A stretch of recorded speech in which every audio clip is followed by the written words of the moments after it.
Mark felt a surge of motivation rise within him. He needed to rank up fast.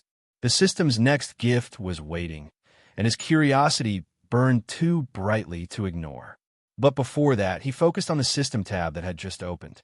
/ gift acquired. Cursed item. Key to the underworld. / cursed item. Key to the underworld. * a mysterious artifact bestowed by Thanatos, god of death, as a challenge to the user. When activated, the key transports the bearer to the depths of the underworld to undergo trials of courage, wit, and resolve. Success grants priceless rewards. Failure results in immediate death. *. A flash of purple light shimmered in the air, and a key slowly descended in front of him. Mark caught it before it fell. It was cold, violet with black, arcane carvings. It radiated an aura that made the hair on his arm stand. Just holding it made him shiver. This was no ordinary key. Mark stared at it in disbelief. Thanatos, why would the god of death send me a cursed key? And what the hell does the god of death have to do with the champion of games? He recalled Sozin once mentioning that the other gods weren't exactly thrilled about Mark being chosen. So maybe this was sabotage? A divine setup? Did Sozin know about this? Mark wondered aloud, narrowing his eyes. Then, as if answering his thoughts, / you really need to stop dissing me so much. Mark blinked. I was joking. Seriously. Suddenly, the world twisted around him. His room vanished, replaced by a familiar, radiant blue space. The divine pocket realm, where Sozin always summoned him for chats. The boyish god stood a few paces away, arms crossed, frowning. Did you really think I'd throw you under the bus without a reason?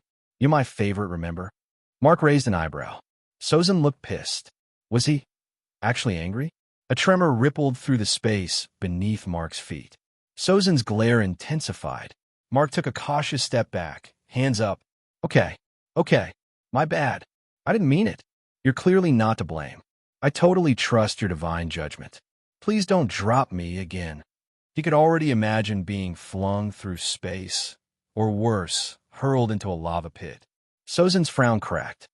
Bah-ha-ha-ha. The god doubled over in the air, laughing hysterically. Oh man, you should have seen your face. I wasn't even mad. You really thought I'd throw you into a volcano? I was just going to stick you in the Kraken's belly for a day or two. Mark's eye twitched. This was his patron god. This smug, floating, giggling troll was his divine sponsor. If he'd had a chance to choose a different god, you wouldn't dare, Sozin grinned, still floating lazily in the air. You love me. You're totally devoted to me. I've seen your thoughts, that maybe you'd prefer the goddess of life, but only because she's got those massive boing-boings you like so much. Mark groaned as Sozin waggled his eyebrows and mimed cupping enormous breasts. Bigger than your girl, Eretz. Like a curse, Mark's mind involuntarily conjured the image, a radiant goddess in an ethereal white gown, graceful and kind, reaching out to him with a warm smile. And yes, absurdly massive assets that bounced like a divine physics engine. Mark clenched his fists. He was so stuck with this idiot. Hey, cheer up. Sozin suddenly floated down, his expression softening. You might not have the goddess, but you've got Eret. And that's rare, you know? Most champions would have abandoned their loved ones the moment power was on the table. He paused. But not you. You risked everything to protect her. That means something. I don't really get what you humans call love or loyalty, but I respect it. Mark's smirk softened into a real smile. Despite his antics, Sozin's praise felt genuine. And oddly enough, it meant a lot. Coming from a god, even one with the maturity of a middle schooler, it filled Mark with pride. Like a son earning a nod of approval from his father. Straightening his back, Mark nodded. Thanks. Then he pulled out the key. Now / What the hell do I do with this cursed thing? So what exactly is this? Mark asked, holding the eerie key in his hand. I thought I'd get a new skill, maybe a badass title, not a cursed artifact tied to the god of death. You said the other gods hated you for picking only one champion, and now you're letting them give me gifts.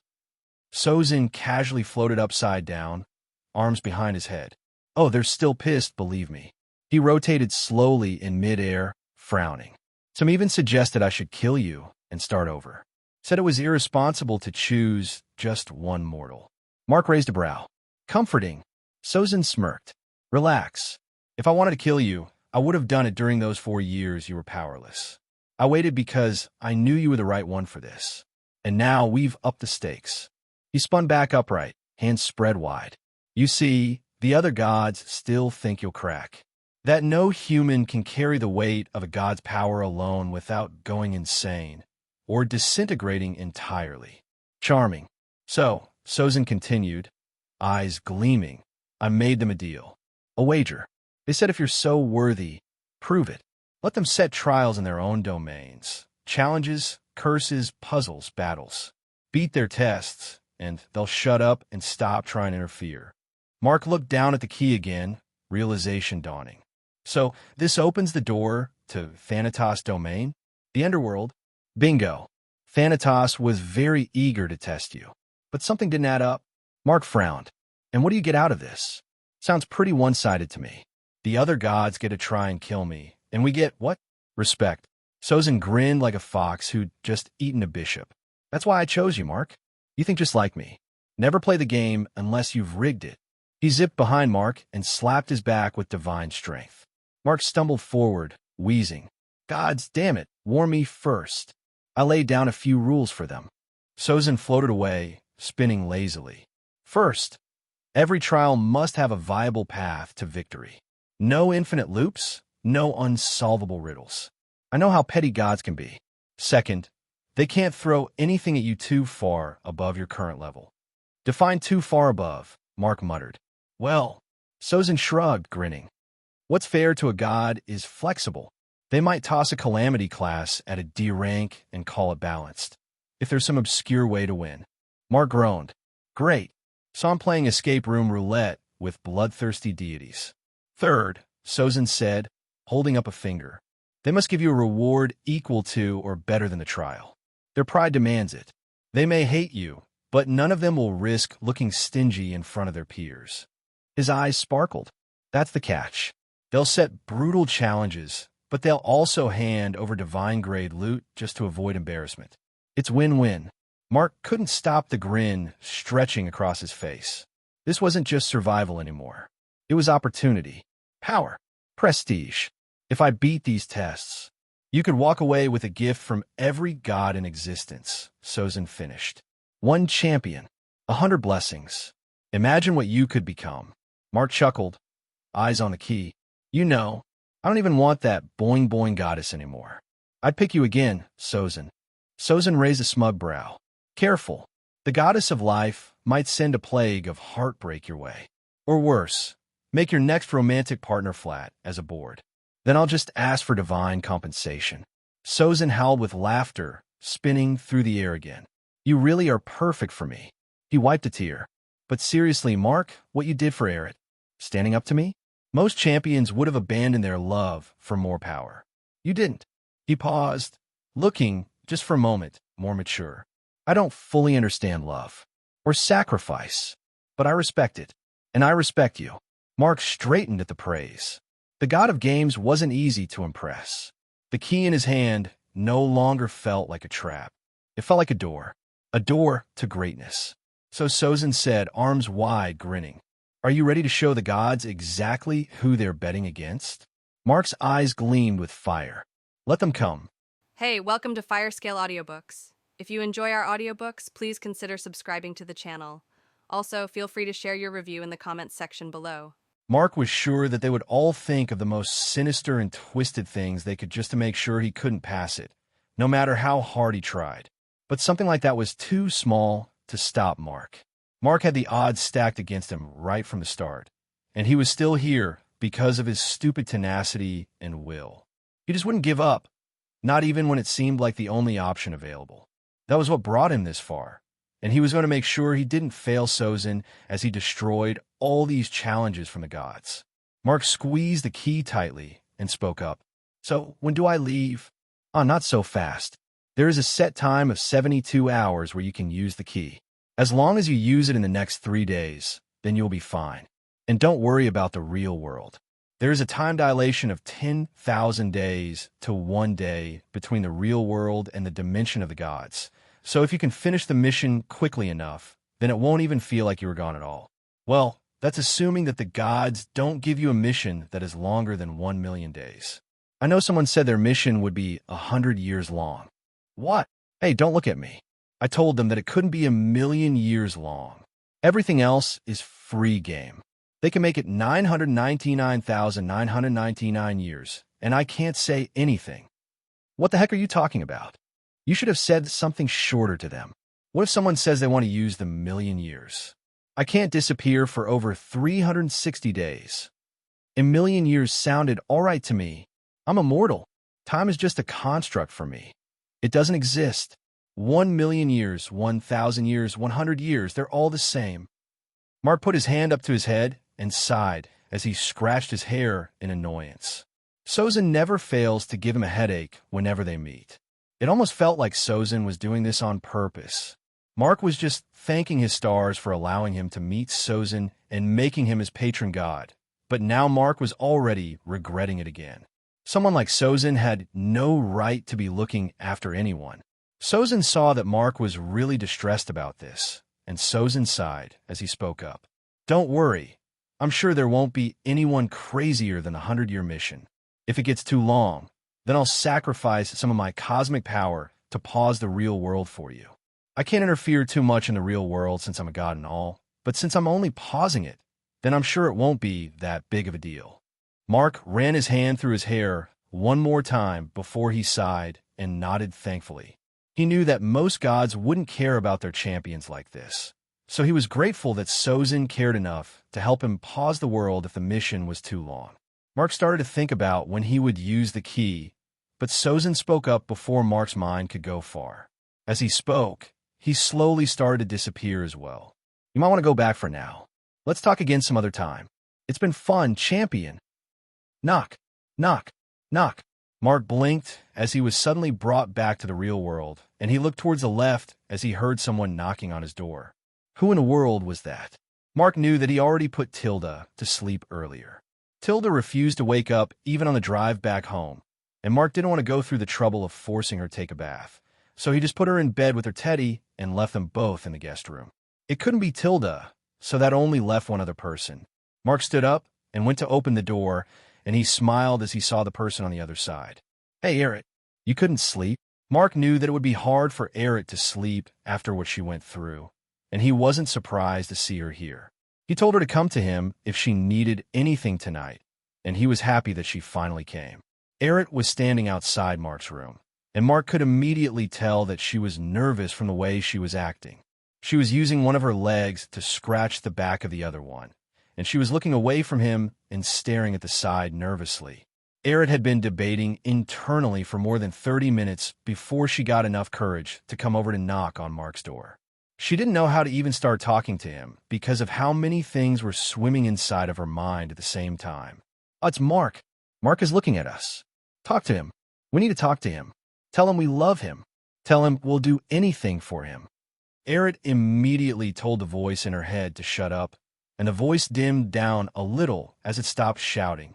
Ever since Erit came back, she has been confused about the voice in her head. Erit knew what caused the voice in her head to start talking so animatedly. Ever since she fused with the Queen, the voice in her head refused to shut up any time she was around Mark. There was this possessive and dangerous way that the voice would talk whenever it was talking about Mark. And even Erit was a bit intimidated by the sheer desperate thirst and possessiveness she could hear inside her own head. But for some reason, Erit did not hate it. In a way, it felt like these thoughts were not just from the voice in her head.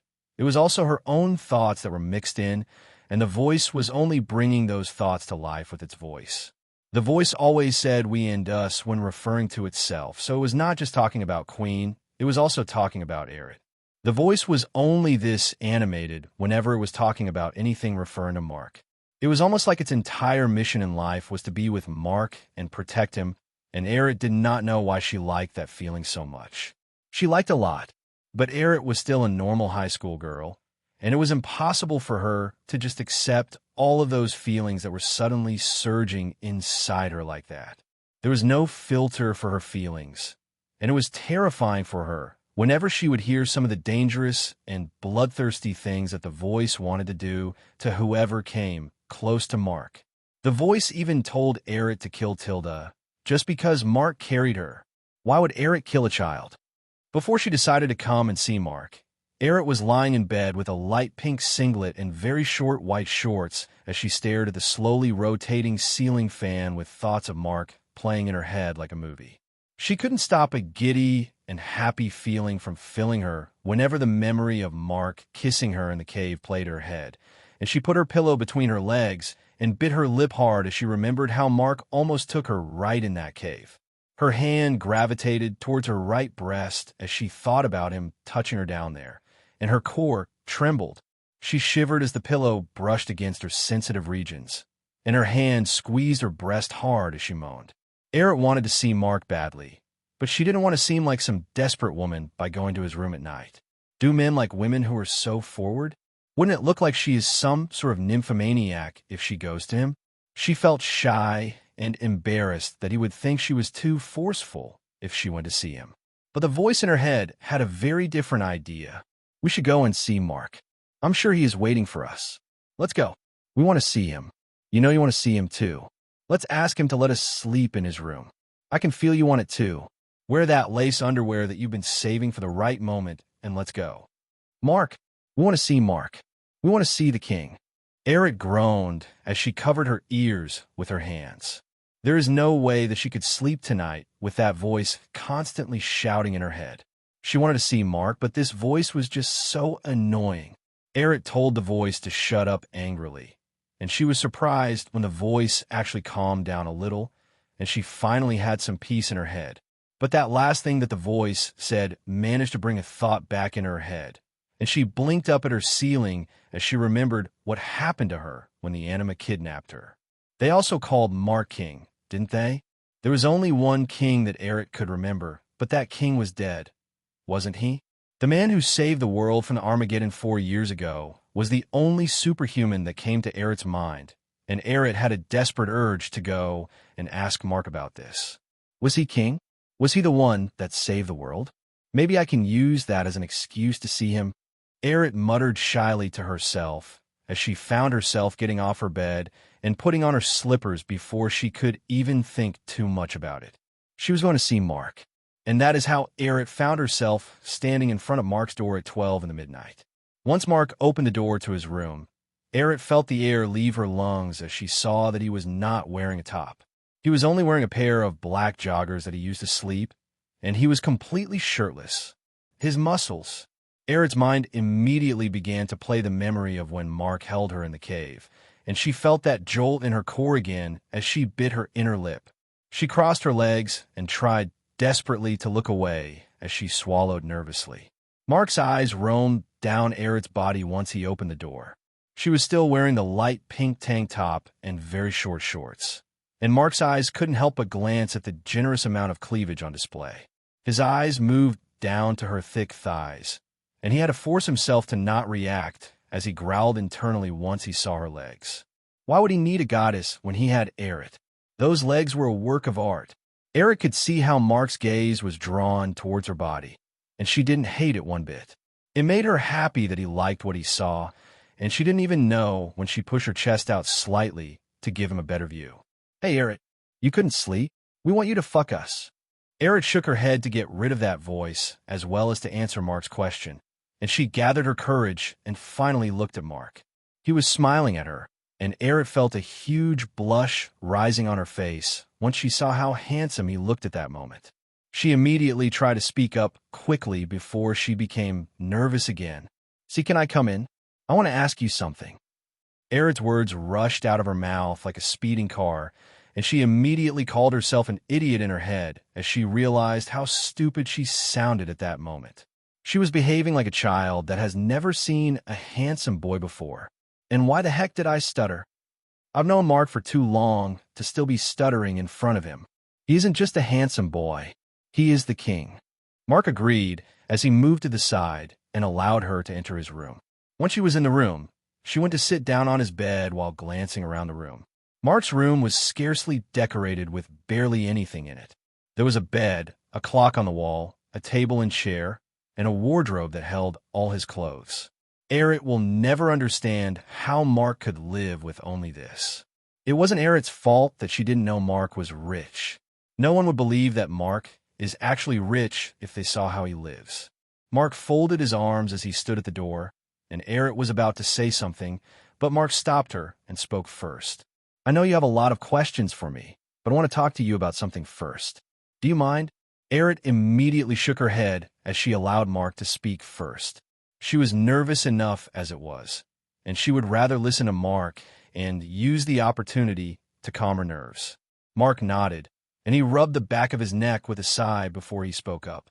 How much do you remember about your time in the anima cave? Eric frowned before looking down as she spoke. Not much. There are some things that aren't clear, but most of what I remember is from before I went into the pod. I can't remember anything that happened while I was in there. Not much. There are some things that aren't clear, but most of what I remember are from before I went into the pod. I can't remember anything that happened while I was in there. Mark nodded as he already assumed that this was the case. He knew that Queen was the one in control when Eric came out from the pod, so he didn't think she would remember much from that time. I don't know how to say this gently, but there are some things that happened to your body when you came out from the pod. Your body is different now compared to before. You're stronger, and if you don't learn to control that strength, then you could easily cause a lot of damage unknowingly. Eric gained a thoughtful expression. Eric could already tell that she was physically stronger than before, but she didn't think it was anything to be worried about. She felt like she could control it, or rather, she felt like the voice inside her head could control it. There was this mental barrier that was preventing Eric from exerting her full strength, and Eric knew that it was the other voice in her head that was blocking the strength. Right now, Eric felt like she was no different from a normal girl. She didn't have to worry about using too much strength to accidentally injure someone. Eric told Mark that she felt she could control the strength, and Mark looked into her eyes and made sure she was not just saying things to lessen his worry. Once he was sure that she was not lying, he spoke up again. Have there been any changes you've noticed recently? Like, maybe there's a voice in your head talking to you and telling you to do some things where you feel like you would lose control of yourself at any moment. Eric blinked in surprise at how accurately Mark was able to deduce the symptoms that she had been experiencing. She wrung her hands together and looked away as she wondered what to do. She didn't want to burden Mark with this after everything that he already did for her. She didn't think that it was important enough for her to tell him about it, since she could control the voice for now. And she also felt very embarrassed about telling Mark about the things that the voice always told her to do when they were talking about Mark. The voice in her head was twisted, but was also devoted to Mark, and Eric would die of embarrassment if Mark knew the lewd and sexual things that voice always suggested that she should do. And Eric was even more embarrassed since she knew that she also wanted Mark to do those things to her. Well, I don't feel like I'd lose control. I know I'm in control, but there have been some voices. But it's not so bad. I feel like I can control it, and I don't listen to them, even though they tell me to do some dangerous things. I swear it's not bad. Eric quickly started to defend herself once she told Mark about the voice, and Mark left his eyes narrow for a moment. Mark already knew that there was something wrong when he noticed Eric's silence, and once she told him that he was right, he was immediately worried. Mark was now sure that Queen was still inside Eric and talking to her, but Mark wasn't sure what sort of effect this would have on her mentally. Mark decided to take her to Pat's house with him in 2 days so that Pat could take a look at what could be wrong with Eric. If Pat couldn't find out what was wrong with Eric, then they would have to find a medical professional who could help them. It would be dangerous if she loses control of herself and Queen takes over unexpectedly. Mark came to sit beside Eric, and Eric bit her inner lip once more as he spoke. She thought that Mark would ask her more about the voice in her head, but she was surprised when Mark began to ask about something else instead. All right, what did you want to talk about? Is it about me being a superhuman? Eric put her hands on her lap and looked at Mark as she nodded. She was glad that Mark was no longer asking about the voices. She didn't want to talk about them at all. It's actually something related to that. When I was kidnapped by the anima, they said something that stayed with me. They said that they were doing all of this just to capture the king. I just wondered if... I don't know. Maybe I'm wrong, but it just sounds like they were talking about. Yeah, they were talking about me. Oh, really? They were? So, that means that you're really? Mark nodded as he leaned back on his hands. I was the one that fought the Armageddon 4 years ago. A lot happened back then, and I lost my powers for some time because of that fight. But I recently got it back, and I'm working towards getting to that level of power again. I'm king. Poomph. A pair of arms suddenly enveloped Mark, and Mark was surprised as he felt Aerith hugging him tightly. Mark put one hand around her carefully and asked her if there was something wrong. Aerith shook her head as she just tightened her hug. I just really wanted to hug you. Aerith couldn't believe it. The one person that she respected the most was the one responsible for that fight 4 years ago. Aerith felt awed by Mark, but she couldn't help but also feel sad for him. Aerith knows that Mark is 18, so back then he would have been barely 14 years old. A 14-year-old child was given the responsibility of saving the world, and he didn't back away from it. He didn't abandon them, and he fought for 3 days straight just to make sure that everyone survived. Aerith couldn't imagine how difficult that must have been. It made her respect and adoration for Mark increase even higher than it already was. In her head right now, Mark was everything. Aerith detached herself slightly from Mark and put her hands on his shoulders as she looked down at him lovingly. She was practically sitting on Mark's lap, and Mark gazed up at her with intensity as she felt heat rising to her cheeks. I don't know if anyone's ever said this to you before, but thank you for saving the world, Mark. Mark smiled as he reached up to tuck a strand of her hair behind her head before he put his hand on the back of her head and brought her down for a kiss. MMPH. Aerith didn't even try to fight against it as she wrapped her hands around Mark's neck and deepened the kiss. Mark grabbed Aerith by the thighs and made her straddle him as he put both hands on her back and brought her closer to his body until there was barely any room at all between them. Her breasts pressed into his chest, and Mark growled at the back of his throat as he felt this soft sensation. He opened her mouth with his tongue, and she moaned into his mouth as she felt him exploring her mouth with his tongue. Mark traced his hand down her back until he reached her ass, and Aerith jolted as he grabbed her ass in both hands and squeezed. Moan! Aerith felt something hard pressing in between her legs, and she stopped kissing Mark as she wrapped her hand around his head and moaned loudly. She began to grind on Mark, and Mark grit his teeth and tightened his hold on her ass as he felt her heat pressing on his dick. He immediately brought her head back down and kissed her deeply, and Aerith groaned as Mark stood up while carrying her. He turned around and gently laid her on the bed before he stood up to get a good look at her. Her face was flushed, and she was breathing heavily as she looked to the side shyly. There was wetness between her legs, and she was closing them tightly as she felt embarrassed whenever Mark looked at her. Mark couldn't take his eyes off her heaving chest as he saw her large, milky, white breasts bouncing every time she took a breath. Do not look at me like that. It's embarrassing. A jolt went through Mark's body as he heard her say this, and he gently grabbed her legs and began to split them apart. Aerith tried to resist for a moment, but she didn't last long as Mark managed to pry her legs open. Mark leaned down between them and kissed her softly. His hand went down to her shorts, and he put his hand into the shorts, tracing it down until it touched her most sensitive part. Aerith jolted once Mark touched her down there, and she felt electricity travel through her entire body as his hand flicked her clit. She was extremely wet, and Mark was touching her in the exact spot where she wanted. Her hands wrapped around Mark's head, tangling her hands in his hair as she kissed him deeply. Mwah! Why, yes. Right there. I'm feeling something. Mark could feel that her pussy was completely drenched. He moved one of his fingers down her pussy until he found the right hole, and Aerith's eyes widened in shock as she felt his finger pushing into her softly. Aerith moaned loudly as she tightened her hold on Mark, grabbing onto his hair as he started to gently finger her.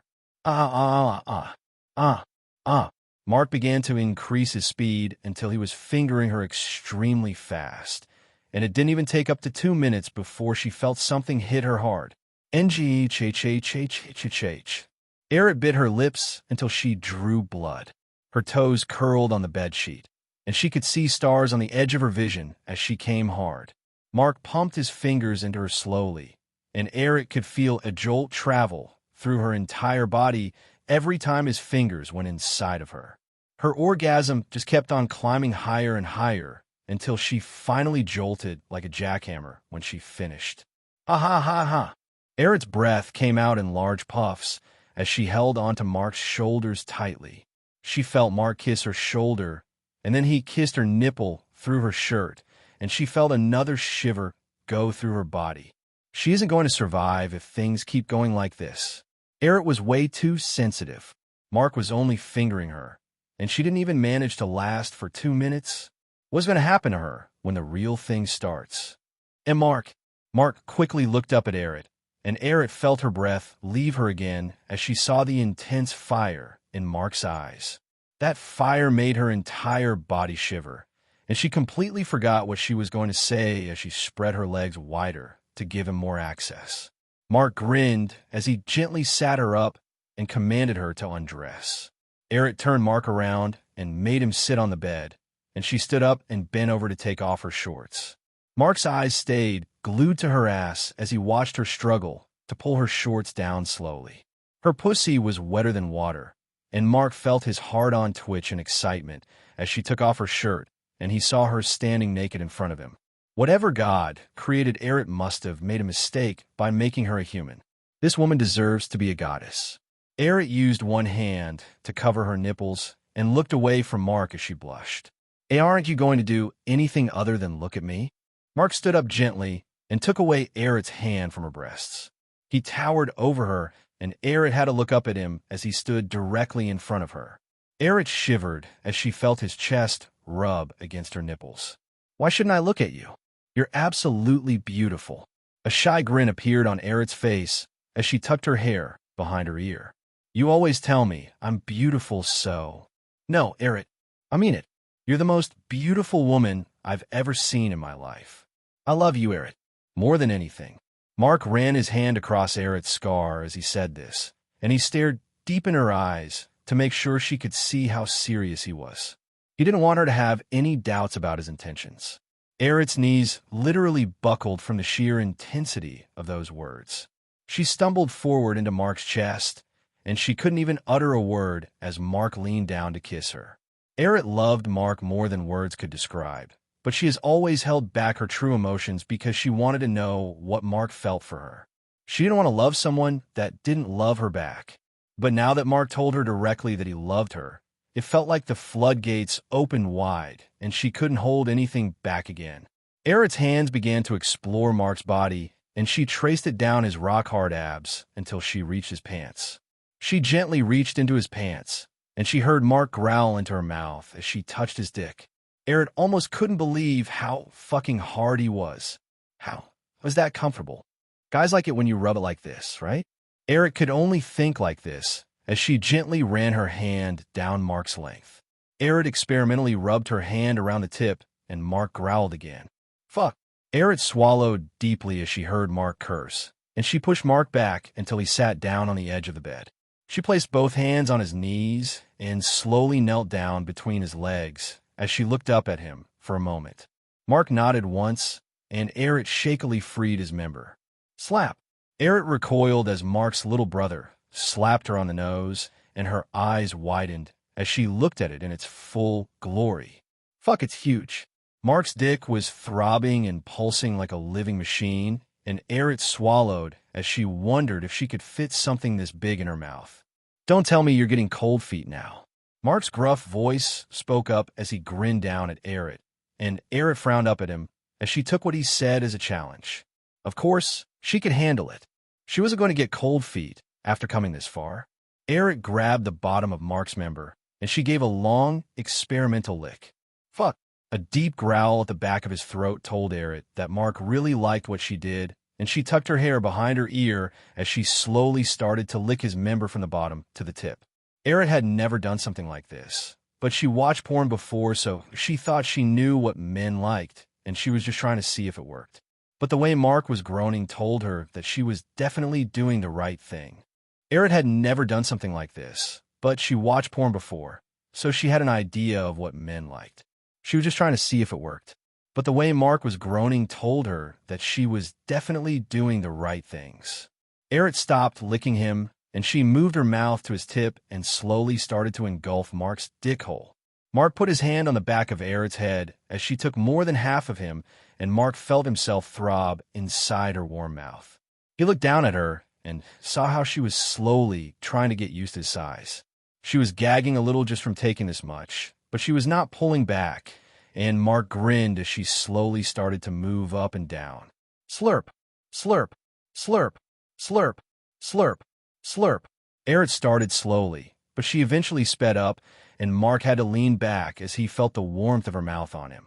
One of his hands was on the back of her head, and he grabbed some of her hair and used it to increase her speed even more as he could feel himself getting close.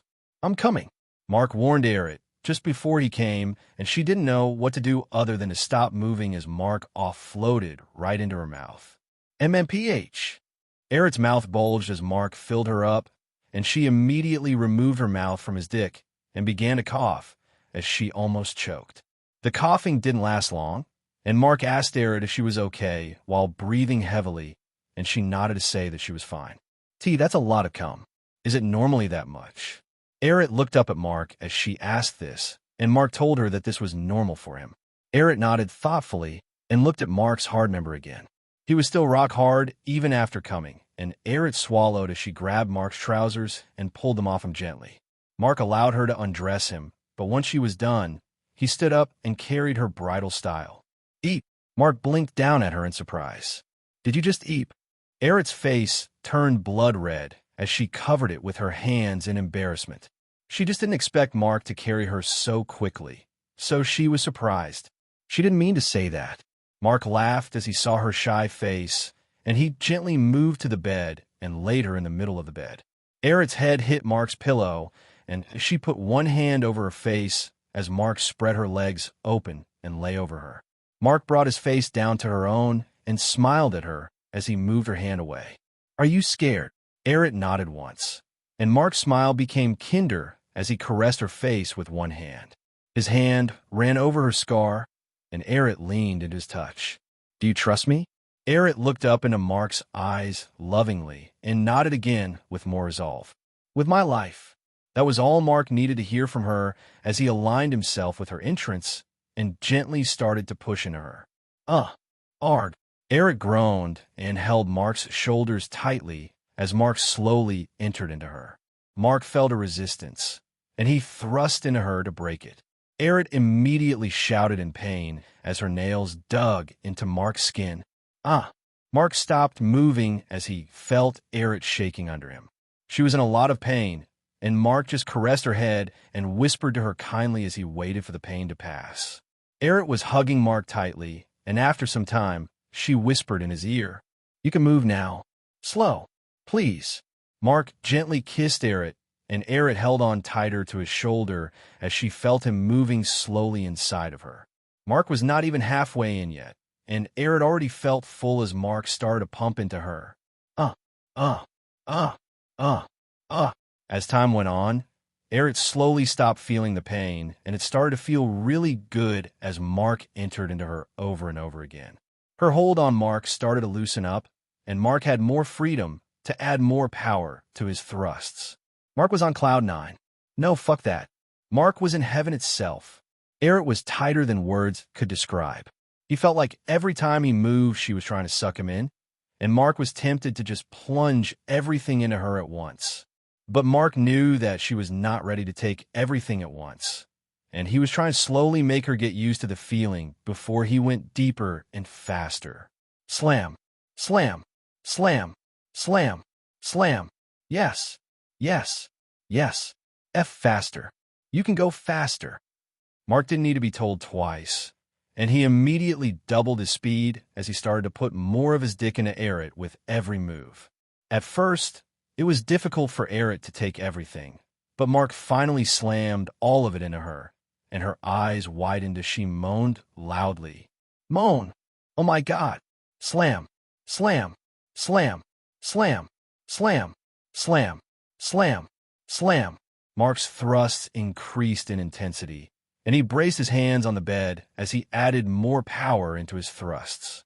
Erit put her hand on the bed's headboard to support herself, as she felt like she was going to be pushed off the bed from how hard Mark was slamming into her. She reached up with one hand and brought Mark down for a kiss, and Mark eagerly kissed her as he grabbed her breast and began to knead it while constantly slamming into her. Fuck. Fuck. I'm close, Mark. I'm close. I can feel it. Don't stop. Please don't stop. Bam. Bam. Bam. Bam. Bam. Bam. Bam. Erit could feel Mark hitting her cervix over and over again, and she knew she wouldn't last long at the pace that Mark was going. She could feel herself getting closer and closer, and before long, she came hard. And then GGHHHHH. Erit saw stars at the edge of her vision, and she was sure that she blacked out for a moment. She held Mark's bicep tightly as she arched her back intensely as her orgasm threatened to tear her in two. This one was far more intense than the other one, and Erit felt like she was going to die at this rate. Mark slowed down as he saw the state that Erit was in, and he waited for her to come back to reality before he slowly picked up his pace again. Bam, bam, bam, bam, bam. How do you still have this much energy? Erit couldn't even think straight as she gripped the bedsheet tightly and tried to hold on as Mark started to pound her senseless again. Mark grinned at her and picked her up before he turned her over. Now, Erit was lying on top of him, and Mark grabbed her ass with both hands and spread her ass cheeks wide as he started to slam into her from below. Bam, bam, bam, bam, bam, bam, bam, bam, bam. Fuck. Slow down. You're gonna break me. Fuck. Erit was trying to hold herself up with her arms as she felt Mark slamming in her over and over again. But after some time, she couldn't even support her own weight because of how intense Mark was, and she fell on Mark and pressed her breasts on his chest as she kissed Mark deeply. Mark returned the kiss as he increased his pace again, and Erit could feel herself getting close to coming for the third time that night. Mark grabbed one of Erit's breasts and sucked it greedily as he continued to slam into her like a piston. Oh, that's not fair. Fuck. Erit felt another orgasm hit her hard as the sensation of having Mark inside her, as well as him sucking her breasts, was too much for her to bear. She bit down on her lip and grabbed the bedpost to hold herself up, and she tried her hardest to ride out the orgasm as quickly as possible as Mark kept on slamming into her, without stopping for a moment. Slam, slam, slam, slam, slam, slam, slam, slam. By the time Erit came down from her orgasm, Mark wrapped his hand around her waist as he began to really pound up into her. He was holding her in place, so she was barely moving, and Mark was just railing her like a beast. Slam, slam, slam, slam, slam, slam, slam. Erit's hair was in disarray, and sweat glistened across both her and Mark's body as she could feel Mark trying to shift her womb to the side. I'm close. Mark growled this, and Erit was just glad that this was a safe day. She knew that she would not be able to tell him to stop even if she wanted to because of how fucking good she felt. She wanted Mark to come inside her, and she couldn't give a fuck if she got pregnant for him. It's fine. Inside. Come inside me. It's safe. Bam. Bam. Bam. Ugh. Mark groaned as he released everything he had inside of Erit, and Erit moaned deeply and tightened her hold on the bedsheet as she felt Mark fill her to the brim. Ooh. Erit's voice came out in a sultry whisper as she felt Mark's member throbbing inside her, and she finally fell on top of Mark as they both panted heavily from exertion. Mark swallowed heavily as he tried to speak. That was amazing.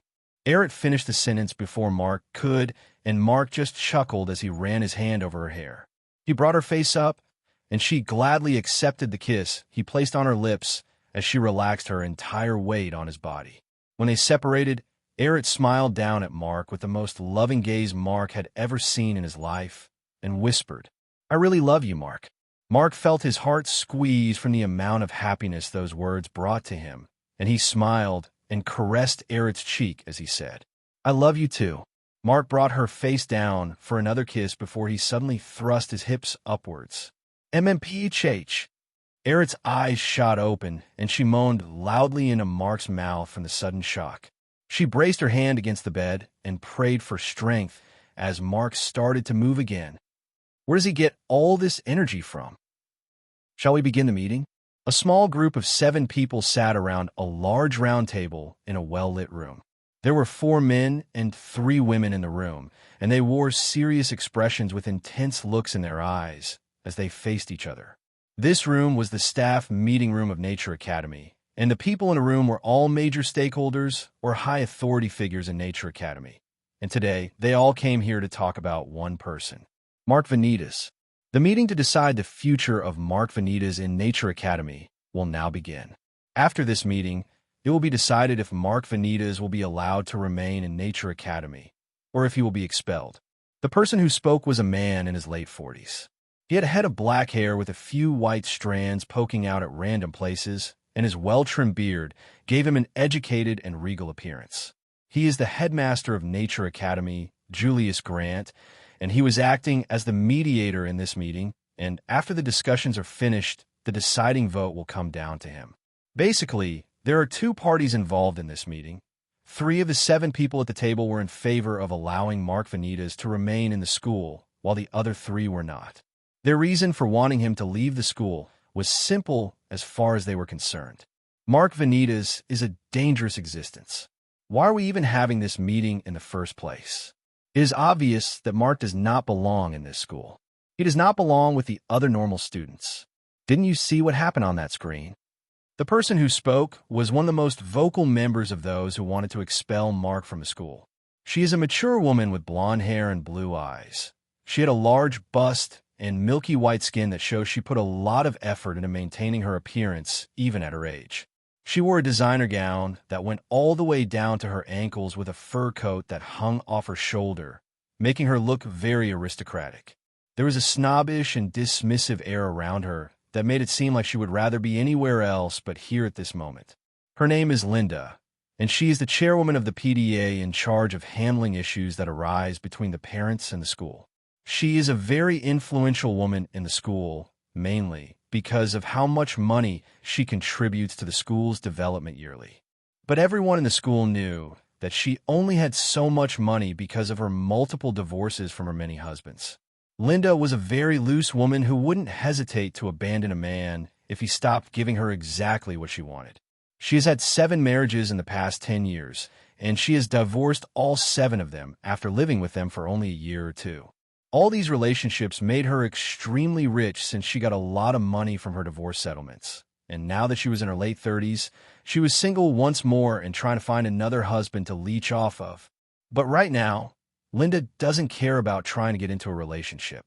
She is only concerned about her child who went to this school, and what could happen to her child if Mark Vanitas ever went out of control.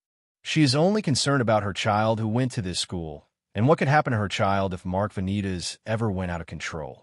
Did we not all see what happened with Mark and that calamity class on the news? His power and strength are a danger to every student in this school, and he should not be allowed close to them for their own safety. What will we tell the parents of these poor children if Mark gets annoyed someday and destroys the entire school because someone looked at him in the wrong way? He has more than enough power to do just that. Why would we be willing to put such unease into the heart of our parents? Someone on the other side of the table clicked their tongue, and Linda looked towards the woman sitting opposite her. The woman, there was a redhead with sharp black eyes that seemed to pierce into your soul. She was wearing a crisp black skirt suit, and her hands were folded as she glared at Linda in irritation. Her name was Juliet, and she was the homeroom teacher for Class 2A, Mark's class. She couldn't believe that they were even having this conversation after everything that they saw on the news. They all knew what Mark did for them, and yet here they were, trying to make his life harder by expelling him from school for no reason. As far as she was concerned, this entire meeting was bullshit.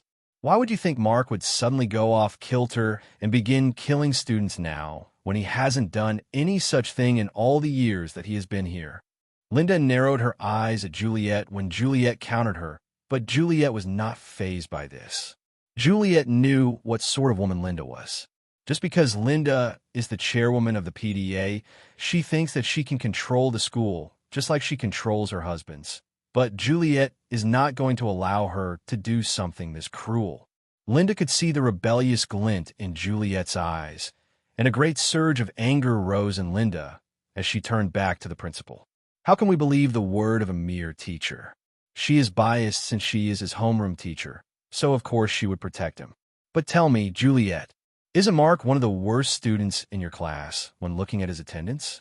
He might not be failing outright, but his grades are average, and he does not even come to class. Is that really what we want to leave as a legacy in this school? Juliet bit the inside of her lip to prevent herself from hurling a personal attack at Linda once she heard this. This woman was too shameless. How can you go around saying something like that with such a straight face? There are students in the school with grades that are far worse than Mark's grades. And now that they knew who he was, they all knew the reason why he was not coming to class as often as the other students. How can we blame Mark for being absent when he is out there trying to protect us? The person sitting beside Juliet was a tall old man with white hair and thin round glasses hanging on his nose. His name was George, and he was one of the oldest teachers in this school who had stayed here the longest. George has been in this school even before the headmaster, Julius Grant, became the headmaster, and everyone in the school showed him great respect. He was leaning forward with a worried expression as he listened to the two women speak, but once he heard what Linda said, he couldn't stay silent as he turned to her. And why would that be important, Linda? You speak like you do not know the truth as well. There is only one excuse for Mark's absence, and it is the best excuse anyone could give as far as I am concerned. If he has to miss school a few times in order to save this city from being destroyed, then we should be awarding him, not reprimanding him. Juliet fist-pumped excitedly on the inside as she heard George say this. She knew that she could not have said it better, and she would have hurled an insult at Linda if she said it, so she was happy that someone else said it instead. Linda's face looked like she swallowed a lemon as she gave George a look. Linda couldn't insult her elder, so she was forced to shift tactics as she tried using something else to her advantage. Regardless of that fact, I still think Mark's presence in this school will only lead to serious issues down the line. Harry, tell them about the situation developing between Mark and one of the students in your class. The person that Linda suddenly spoke to was a short, chubby man who was sitting beside her, and immediately she called his name. He jolted in surprise and looked around at the table nervously. It was obvious to everyone that he had been sleeping, and calling his name was the only thing that just woke him up. He was the homeroom teacher of Class 3A, Francis' class. Harry didn't want to be here at all. He didn't like sitting in such serious situations, and he always felt like he was going to vomit whenever he was asked to speak in such a serious setting. Everyone looking at him always gave him great anxiety. The only reason why Harry came here was because Linda managed to use her charms to make him come to her side. She trapped him in a secluded corner of the school just before the meeting and easily talked him into coming just by touching his chest and face once or twice. He was so easy that something that small was enough to make him loyal to her like a dog. He was a simp like no other. Linda suddenly used her heel to step on Harry's feet, and Harry yelped in pain as he came back to reality and started to talk quickly. Why, yes, there's been a serious allegation against Mark from one of my students recently. My student Francis reported that Mark has been threatening him with violence for some time now, and we are worried that Mark will pose a threat to the life of this student if he is kept in the school. Francis? Francis Colton. The headmaster suddenly spoke up for the first time as he said that name, and the chubby man nodded as he heard the headmaster say Francis' full name. Everyone knew who Francis was, and they also knew how strong his family was in the city. There is no way that the headmaster can ignore their claims now that they are bringing in someone as important as the Coltons. Nature Academy thrived mainly because of how much the parents of the students supported the school. Most of the students that went here were from prominent families, and their parents were all very generous in helping the school to advance. Francis' parents were also some of the largest supporters of the school, so they were treated as very important personnel by the school. Linda thought that the headmaster would immediately agree to expel Mark now that the Coltons were also involved in the case, but she was shocked when the headmaster spoke up again. I've heard about this situation before, but from all the reports I've been getting, isn't it Francis who has been instigating the conflicts between him and Mark? Am I wrong, Harry? Ah, um, I don't think it is I important who begins it. These things are common among people of their age, headmaster. The boys just love to rile each other up. But we know Mark is too dangerous to leave around Francis with that much power. Everyone in the room went silent as they watched the headmaster, and the headmaster just kept his intense gaze fixed on Harry for the next few seconds, until Harry was looking down at the table and wishing that he could sink into his seat from how uncomfortable he felt. The headmaster eventually looked away and asked if anyone else had anything more to add. The headmaster was not even going to grace what Harry said with a response, since it did not deserve one. It was irrational and silly to believe that Mark was at fault when he was not even the one who began the altercations. He never starts the fights, and yet he did not hurt Francis before. So why would Mark go after Francis now that his powers were exposed? Linda bit the inside of her lip when she heard the headmaster's dismissive tone, and she glared at Harry in annoyance. Couldn't he just lie about what was happening between Francis and Mark? This useless bouffon. The headmaster was going to think that they had a personal vendetta against Mark. Linda immediately spoke up before they closed the meeting, and the headmaster turned to regard her curiously. We understand what has been said here by everyone, but we want everyone to remember that there is a certain level of safety and comfort that is promised to the students of this school by the school authorities. We expect this level of safety to be upheld, and we do not think it will remain that way if Mark is kept as a member of the school. So, in light of that, I and my fellow members of the PDA will be withdrawing our support from the school if Mark Vanitas is left as a member. Juliet's eyes widened once she heard what Linda said, and even the headmaster seemed shocked by what Linda just said. He looked towards the third person sitting on Linda's side, and that person nodded her head as well as she agreed with what Linda said. That person was another prominent member of the PDA. She hadn't said a word since the meeting started, but her mere presence here gave validity to what Linda was saying, and it showed that Linda was really serious about withdrawing the funds that they would be providing to the school. The headmaster spoke up calmly. Do you not think this is too much? Mark has posed no danger to the students since he started this school, and there's been no incident where he accidentally injured a student. I do not think you need to go this far to have him expelled. It is necessary to ensure the safety of the students. That is the job of both the parents and teachers. And the parents believe that Mark Vanitas is a danger to the students, and he should be removed from the school with immediate effect. Linda did not bother looking towards the headmaster as she said this, and the headmaster sighed as he began to think deeply. Linda knew that what she was saying was not the complete truth. In fact, some of the parents in the PDA were large fans of Ghost, and they were not interested in kicking Mark out of the school at all. But Linda was able to make them silent, since she was the PDA chairwoman, and she was using her position to make it seem as though all the members of the PDA supported her. She was going to get Mark out of this school, no matter what. But all of a sudden, a deep, regal voice spoke up, and everyone turned towards the last person at the table that hasn't bothered to take part in the meeting till now. The person was a tall man, wearing an expensive black suit. He had rectangular glasses and an expensive rose gold Rolex watch that gleamed as he folded his hands across his chest. His face was smooth, but his full head of white hair made it difficult for anyone to know his actual age. He gave everyone a nonchalant look as he uttered only 4 words. Then let them go. Linda scrunched up her face in irritation as she heard this man speak. She met him earlier when she was coming into the meeting room, and she tried to strike up a conversation with him once she saw how sharp and rich he looked. She thought she could get herself an 8th husband through him, but the man did not even bother giving her the time of day as he ignored everything she wanted to say and walked past her. She already hated him before knowing where he stood, and now that she knew he was against her, she couldn't help but hate him more. What do you mean by let them go? Are you saying we should take our children away from the school and withdraw our funding? Do you think this school will remain afloat for a year if we take everything away from them? The man gave Linda a stern look that almost made her retreat into herself. He looked like a father glaring at his disobedient child at that moment, and Linda hated how it made her feel small in front of him. The man then looked towards the headmaster. How much does the entire PDA contribute to the school yearly? The headmaster didn't even need to look at any document, as he immediately gave the number off the top of his head. The PDA contributes a total of $10 million yearly to the running and maintenance of the school. They are our biggest benefactors in terms of financial support.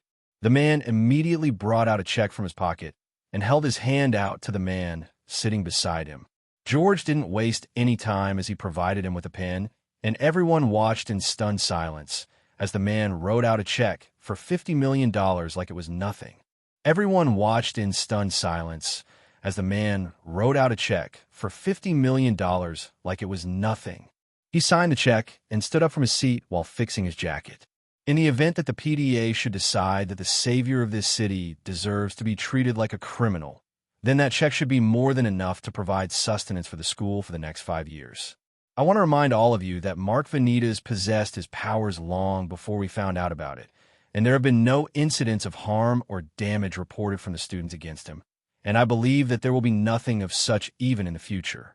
Mark Vanitas is under my protection, and anyone that tries to go against his peaceful life in this school will be buried under my influence. And trust me, his calm gaze swept over everyone in the room. You do not want to challenge me in this country. The man only said this much, and he made sure that Linda got this message loud and clear before he turned and began to walk out of the room. The headmaster collected the check that was already signed, and he looked at it in awe for a moment with a small smile on his face. He knew it was a good idea to allow that man to come to this meeting. The headmaster was not even sure what the man's name was at first, but once he heard who the man claimed to be and did some research of his own, there was no need to deny his access to this meeting. That man was the acting president of Vanitas Motors, and he was Mark Vanitas' godfather. Well, then, I believe there is nothing more to discuss in this meeting. But, I said, the headmaster's piercing gaze settled on Linda, and he immediately made her shut up. I believe there is nothing more to discuss in this meeting. The headmaster looked around the table, and he saw smiles and frowns around the room. Linda looked like she wanted to strangle something, and the headmaster knew that this was not the last time he would be hearing from her concerning this matter. She would probably try to take this to a larger stage, but there was nothing to fear. As long as they had someone like Mark's godfather on their side, then they would be able to scale through any legal hoops. Once he didn't hear any more comments, he stood up. Then the meeting is adjourned. In final judgment, I believe Mark Vanita is an indispensable part of this school and one of the greatest heroes this city has ever seen. I am appalled that there are people who wish for his removal from our grateful school, and I will not hear of this matter anymore. Mark Vanitas will not be expelled from the school, and that is final. Arg. Fucking old bastards. Fuck. A hand slammed into a steering wheel as someone raged in anger inside of their car. Anyone who passed the car would immediately walk away in fear and confusion once they saw the woman screaming silently through the closed window, but the woman didn't care as she continued to rage in anger. Once she was finished raging, she breathed heavily and sighed in fury as she placed her head on the steering wheel for some time. Ring, ring, ring. The sound of her phone ringing immediately made her turn to her dashboard, and she groaned in annoyance once she saw who was calling. How did they know that they were done with the meeting already? They just finished it a few minutes ago. She immediately tried to get herself back under control as she fixed up her hair and touched her clothes to make sure they were in a proper state before she clicked on the dashboard answering machine as a man's face came into view. She smiled at the man. Mr. Colton, it's a pleasure. Cut the bullshit, Linda. You failed, didn't you? Linda immediately bit the inside of her mouth as she heard him say this, and her silence was more than enough for the man to conclude that he was right. He narrowed his eyes at her and spoke up again. You understand that this invalidates our deal. You will get nothing from me if Mark Vanitas returns to that school. I understand that, Mr. Colton. I promised to get him out of the school, and that is exactly what I will do. Please, just give me a few more days. I won't fail you. You better not. The call ended in the next moment, and Linda screamed in outrage and slammed her hand into the steering wheel again as she felt another surge of anger fill her body. Who the fuck does this bastard think he is? Just because he promised her some money, he thinks he can talk to her like she is some underling? She is fucking Linda. She is the queen of this damn city. If not for the fact that she was between husbands right now, would she even need his money at all? She would get married again soon and show him what it meant to go against her. She would bury him under her heel for this embarrassment.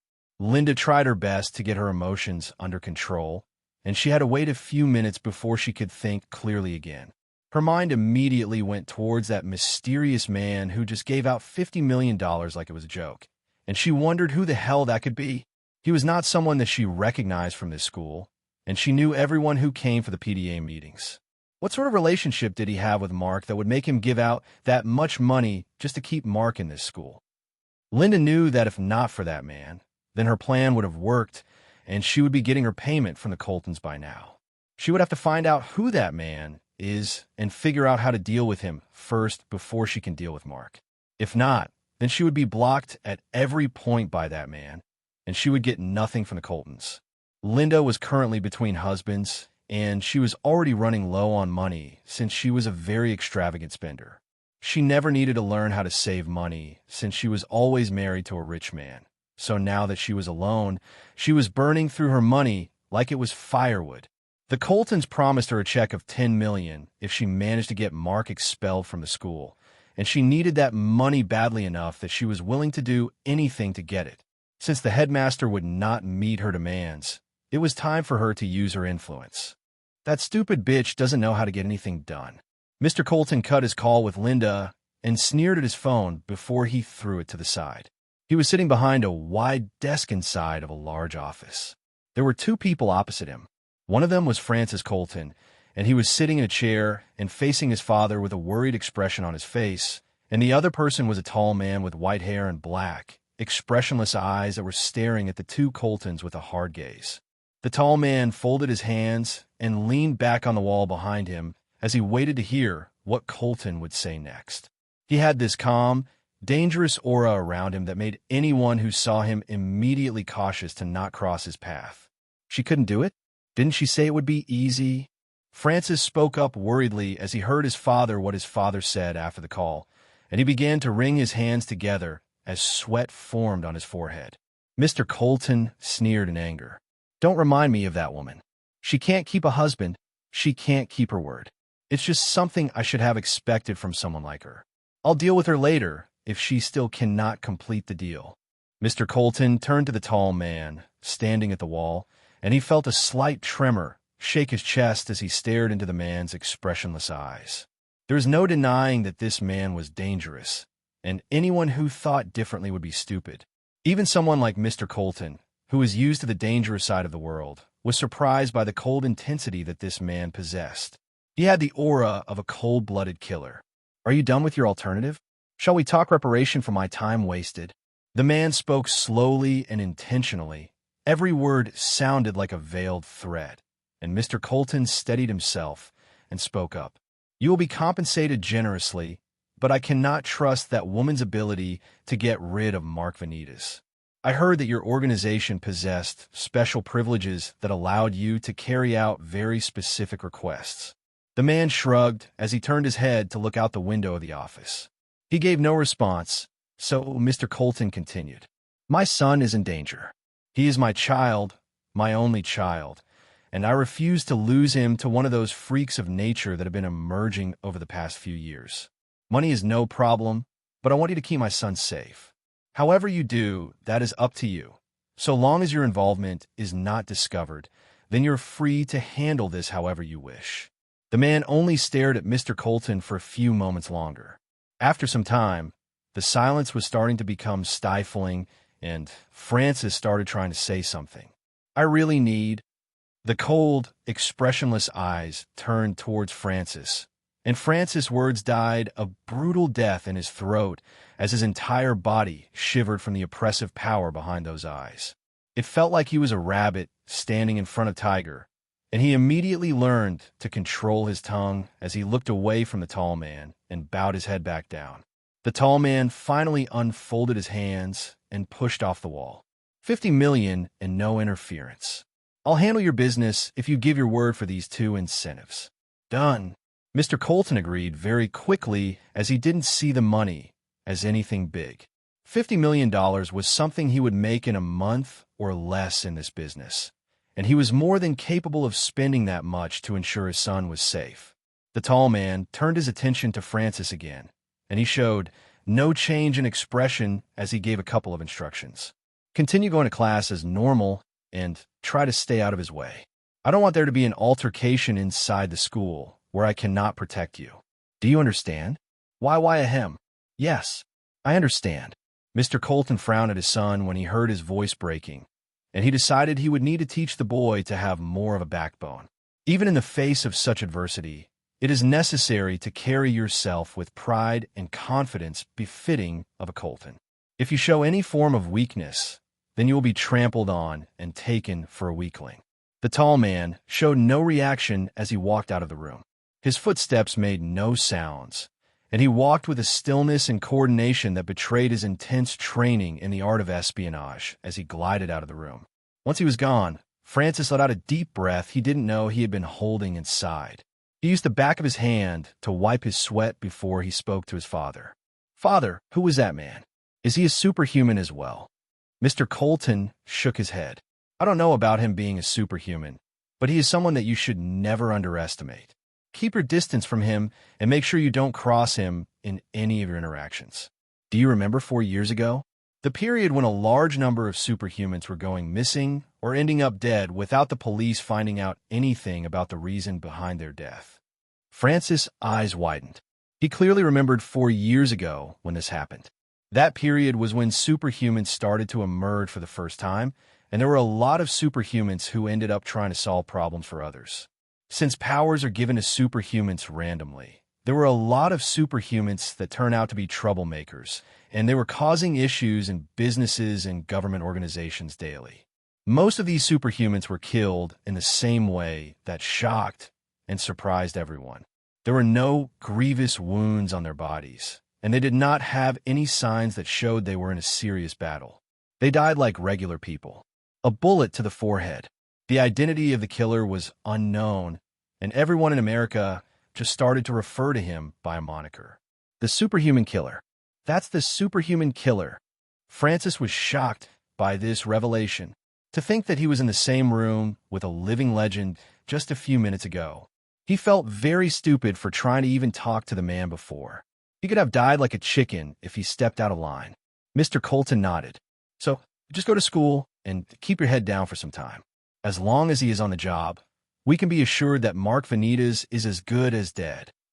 MMHH. A low moan escaped Aria's mouth as she turned around in bed and gently wrapped her hand around Mark's body subconsciously. Mark was already awake, and he was leaning his back on the headboard with one hand behind his head. He was scrolling through his phone and trying to find out if there was any news about what happened on the island. But there wasn't anything new on the news, and Mark figured that the government must have blocked any reporters or news outlets from getting any information from the island raid. What are they trying to do this time? Well, it was understandable since the island raid was a complete and total failure, and it would ruin the reputation of the NSA if the citizens learned that they did not do their research properly before going into such a dangerous situation. Right now, the NSA is competing with privatized guilds in the distribution of privatized missions. If the citizens, or even the other superhumans, learn that the NSA already lost a good portion of their superhumans, then they will lose all confidence in the NSA. MMH, Mark? Mark dropped his head as he heard Erit talk from beside him. Her voice was low and sultry as she tried to bring herself out from the sleep world, and Mark smiled as he watched her blink her eyes gently at her surroundings. He watched as her expression morphed from confusion to realization, and finally to embarrassment as her face turned a heavy shade of red, and she grabbed her bedsheets and held them up to her face. Erit was shocked as she remembered what happened yesterday, and she almost felt like sinking into the bed from embarrassment and joy. She finally had sex with Mark. He fucked her like she was his bitch, and she enjoyed every moment of it. Erit couldn't help but think back to all the sounds that she made when they were in the middle of the act, and she couldn't believe that those sounds came out of her own mouth. Was she always this much of a pervert? "Morning, Erit." "Gee, good morning, Mark." Erit's shy voice echoed to Mark from under the bedsheet, and Mark just grinned as he dropped his phone to his side and turned around. "Eat." Erit let out a scream as Mark dragged the bedsheet away and climbed on top of her, so she didn't have anywhere to run. She blushed as she noticed that she was completely naked, and she quickly thought about covering her breasts with her hands. Don't ever hide yourself from me. Mark's intense voice reached Erit, and Erit looked up at him in surprise as she thought he read what was on her mind. She slowly tried to calm herself and listen to his words as she exposed herself to him completely. She was still embarrassed about him seeing her like this, but she loved him and trusted him enough to show him everything he wanted to see. And besides, they already did everything, so what was the point of even covering up anymore? Mark leaned down once he was sure that Erit would listen to him, and he gently placed a kiss on her lip. Mark. Erit put her hand on the back of Mark's head and ran her hand through his dark curls as she deepened the kiss. Mark immediately started reacting to her cute moans, and he slowly positioned himself properly as he started to gently penetrate inside her. Moan. Hi, I'm Mark. Erit wrapped both hands around Mark's neck and moaned in shock as she felt Mark filling her up, and she spread her legs wider and gave him more access to enter her as she closed her eyes and enjoyed the sensation. This was heaven. Slap, slap, slap, slap, slap, slap, slap. Mark went slowly as he began to move. He reached back and grabbed one of her legs before bringing it forward to open her legs even wider. Slap. Fuck. Erit screamed as she felt Mark reach deeper inside her, and she tightened her hold on Mark's neck as she felt him drilling into her over and over again. She put one hand on Mark's back as he slowly started to move her hips to match his thrust, and the entire room became filled with the sounds of skin slapping on skin and Erit's moans. Yes, yes, yes. I feel something, Mark. Mark. Slap, slap, slap, slap, slap, slap, slap, slap. Erit's entire body began to shake and convulse as she felt Mark increase his thrust speed, and she grabbed onto him even tighter as she felt herself coming hard. Mark groaned as he also released into Erit as he felt her tightening around him. Fuck. She was trying to suck the life out of him. She's fucking tight. After a few seconds of intense orgasm, Mark slowly released the kiss and looked down at Erit with a small smile on his face and an intense gaze. Erit was breathing heavily with a flushed face. The sheen of saliva on her lips made them glow in the dim light of the room. She was using one of her hands to cover her face as her chest heaved, and Mark couldn't help but think that she looked absolutely beautiful at that moment. She was like an innocent part of the world that he had the privilege of corrupting all on his own. You're going to make me addicted to you, Mark. Erit finally talked, and Mark couldn't help but chuckle as he heard what she said. He turned around with Erit and made her lie on top of him as he looked up at her. Her breasts pressed into his chest, and Mark swore at that moment that there was nothing softer in the universe than those breasts. Forget the goddess. This is the softest pillow in the cosmos. So you liked it that much? I didn't know the honor student in class was such a pervert. Mark gently placed a loose strand of Erit's hair behind her ear as he said this, and he saw Erit's ear turn red as she immediately retreated and hid her face on his chest. She hugged his body tightly, and Mark could only laugh as he saw her cute reaction. He was still sheathed inside her, and Erit jolted as she felt him getting harder again. What the hell? And Mark, we've done it too many times already. How do you still have energy? Mark shrugged. We're superhuman. Having this amount of energy shouldn't be a surprise. Mark was already used to having more stamina than anyone else around him. That is one of the reasons why he refused to partake in sports and PE exercises. Mark knew that he was stronger than everyone else. If he runs, then he could run nonstop for days, and if he plays basketball, then only a single screen or block from him will probably send some to the mortuary immediately. Erit was about to say something in response, but both of them were jolted out from their conversation as they heard the sound of the doorknob turning.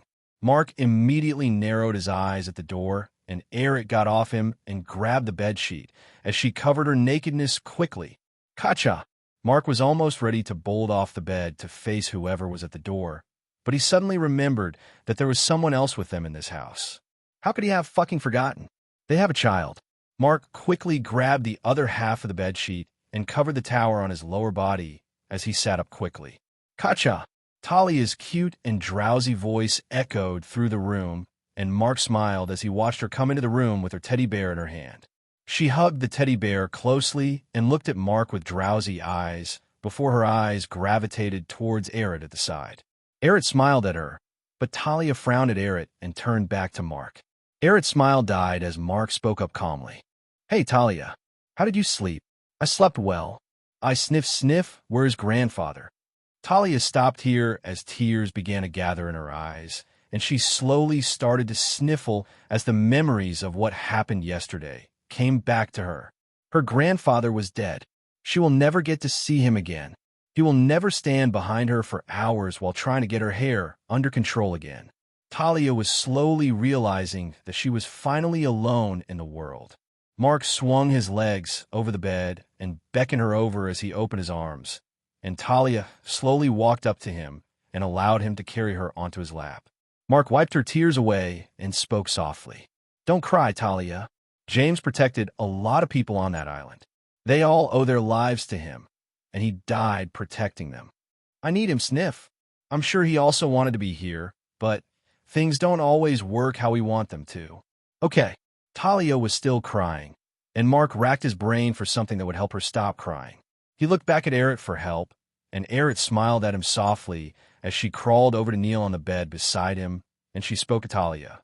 "Hey, Talia, do you want to get breakfast with us? We're having sweet dumplings and ice cream." Sniff, ice cream. Aerith nodded as she stretched her hand out.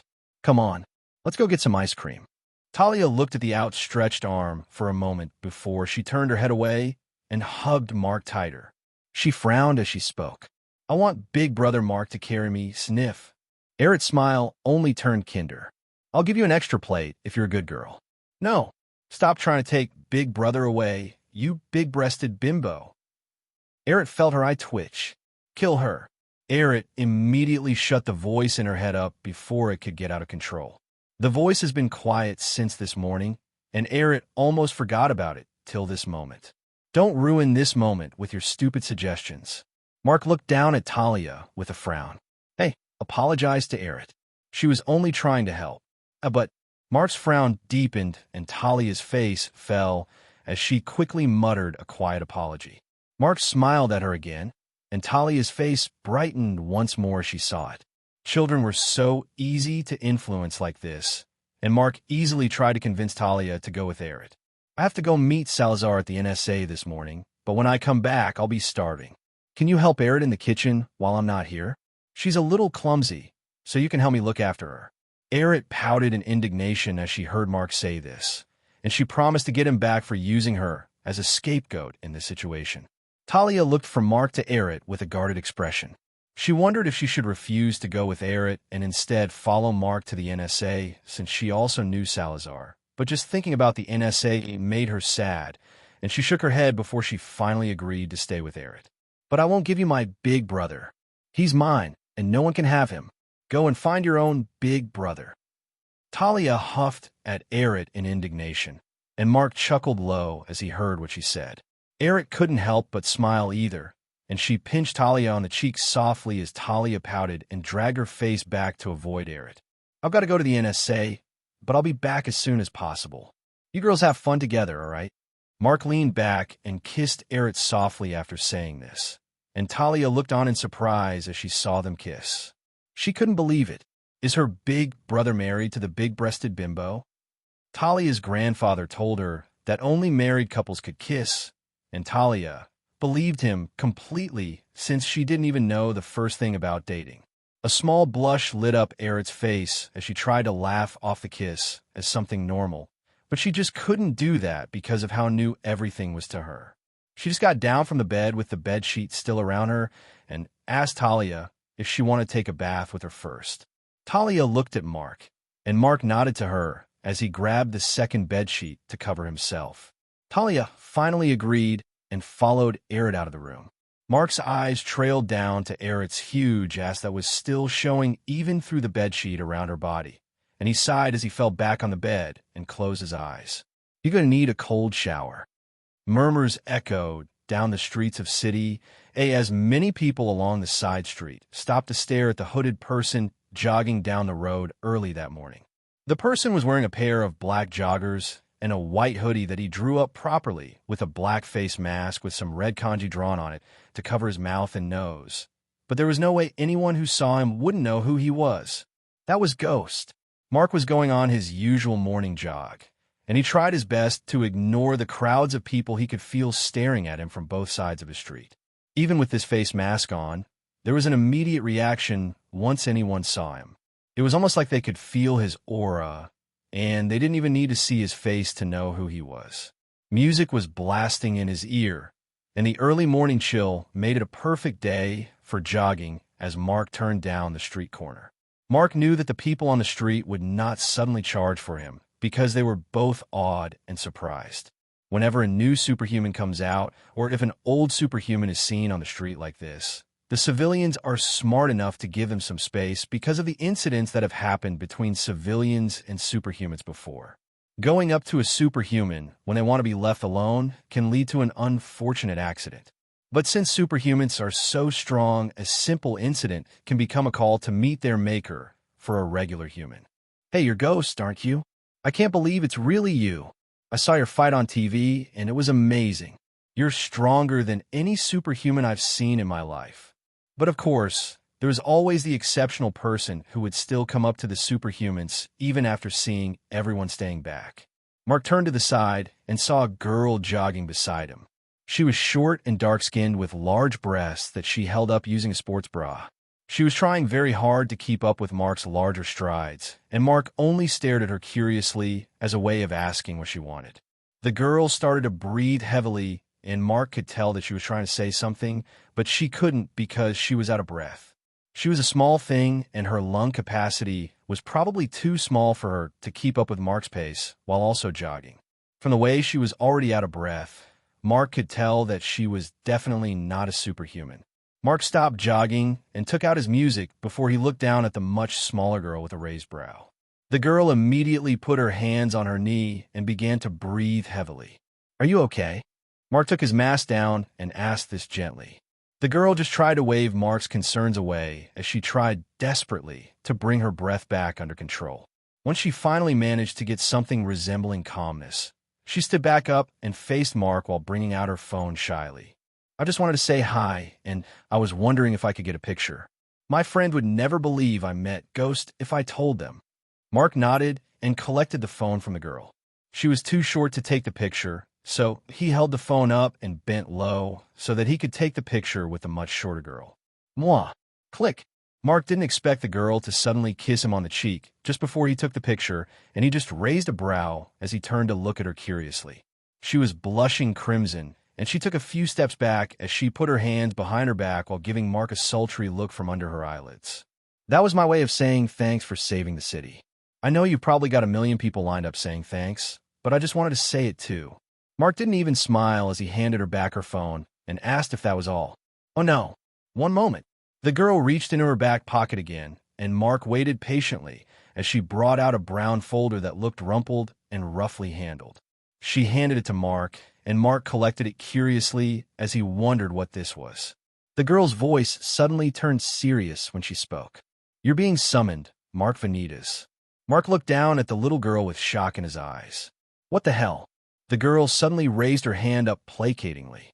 She didn't want to do this, but it wasn't her choice. A summons? For what reason and by whom? The federal government of America appreciates your recent achievements in protecting City A, but they cannot continue to overlook your activities as the vigilante ghost.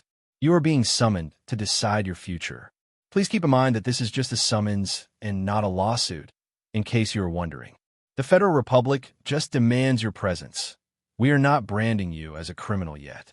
But if you decide not to honor the summons, then we will be forced to take drastic measures. Thanks for the picture, Ghost. I don't care what the law says. You're always going to be a hero in my eyes. I love you." The girl jumped and placed another kiss on Mark's cheek before she began to jog away while waving at him. Mark watched her go for a few seconds before he looked back at the folder in his hands. Mark wasn't stupid, and he knew exactly what this meant. Even though it wasn't a lawsuit, it was still going to be necessary for him to appear before a judge. Either that, or he would have to deal with some form of settlement. Regardless of all the good that Ghost did, one thing was still obvious. In the eyes of the law, Ghost is a criminal. Mark frowned as he realized he would have more problems in the future at this rate. Mark immediately put a call out to Pat. "What is it, Mark? Hold on one moment. Woman, don't touch that. What are you even doing in my gaming room?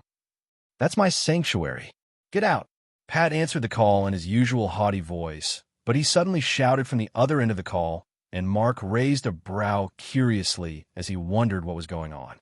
There were some sounds of fighting, and finally, a female voice shouted that Pat should go to hell. Mark figured that this woman was Pat's sister, and he just waited for Pat to finish with what he was doing before they would continue. "You can go to hell too. In fact, get out of my house before you go to hell." "Fuck. What is it, Mark? I'm kind of in the middle of making sure my sister doesn't break my TV. Is that Mark? The mystery friend you've been talking about so much. When are you finally going to let me meet him? I don't even know his full name. You'll meet him when you both go to hell. Now fuck off so I can talk to him. Be respectful, you brat. I'm your older sister. Then act like it. Don't fucking hit me. Do you want to kill me?" "Ow. Stop it." Mark just tried to hold in his laughter as he was hearing everything happening on the other side of the phone. He had never seen Pat being this docile towards anyone before, and Mark couldn't help but be surprised. Mark was currently sitting on a bench at the side of the road and watching the cars passing in front of him at high speeds. His hood was down to show his face, and the people on the street were all going crazy as they uttered and spoke about him animatedly while taking discreet pictures from a distance. Mark glared at anyone that tried to come closer, and they immediately realized that he didn't want to be bothered, so they left him alone and continued on their way. Even though they wanted to talk to him, they knew that he was a superhuman capable of easily overpowering them if they went too far, so they did not want to be near him when he was in a bad mood. When Mark was sure that Pat was free to talk again, he continued. "We got a problem, Pat. I don't know how big it is, but it's a summons." On the other end of the call, Pat immediately stopped rubbing his head in pain as he heard the word summons. Pat already expected something like this to happen, and he knew that it would be coming very soon, but he never expected that it would come the immediate next day after Mark saved the city. Pat actually thought that they would just open a lawsuit against Mark. With how strict the government was with their superhumans, there were many government officials who would not waste a single moment before throwing 100 different charges at Mark. Pat could still remember a particular vigilante that was reprimanded in the past. That man was charged with unlawful destruction of property and life, and charged with 10 years of public service. That was just fancy talk for, you were mandated to join the government and work for free for the next 10 years. Pat thought they would try to do something like that to Mark, so he was surprised that they were only summoning him. "I guess all my contingency plans are now going to be useless. I'm going to have to come up with something new. Well, I suppose we should be grateful that it's just a summons and not a lawsuit." Mark chuckled. "I know, right? The truth of the matter is there was no denying that Mark was once a criminal. As the vigilante ghost, Mark was acting on his own without the permission of the NSA or any other government body that would allow superhumans to carry out such activities. And he wasn't even part of Guild. Mark knew that this was the reason behind him being summoned, and he was just glad that they weren't taking it too far. I'll take a look at the city records and find out what we need. Maybe there's a way to buy off some people and settle it quickly. Most times you only need money to deal with these things. Where are you right now?" "Never mind. I found you. You're on your way to the boxing gym." Mark scoffed as he immediately thought that Pat would make one hell of a stalker. Pat could always find Mark and Eric because of the trackers that were installed in both of them, but that didn't mean that Pat needed the tracker to find them. Even without a tracker, Pat could find a human being in less than 5 minutes with almost no information on that person. Just a name and a picture were enough for him to pull out every available piece of information on that person. Your primary school, your college, your place of work, how much was in your bank account.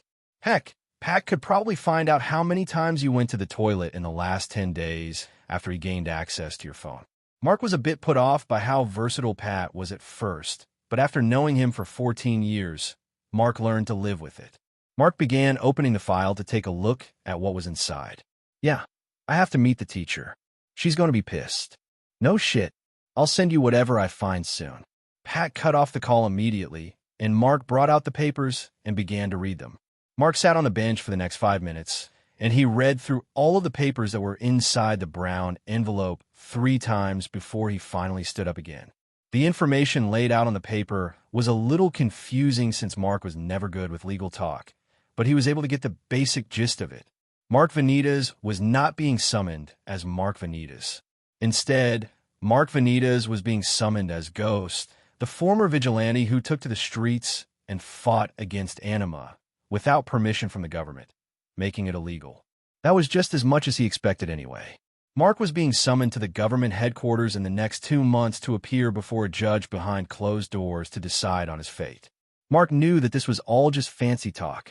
The only things that they really wanted was for him to be under their control, and they were going to use this as an avenue to make Mark join one of the government-based organizations.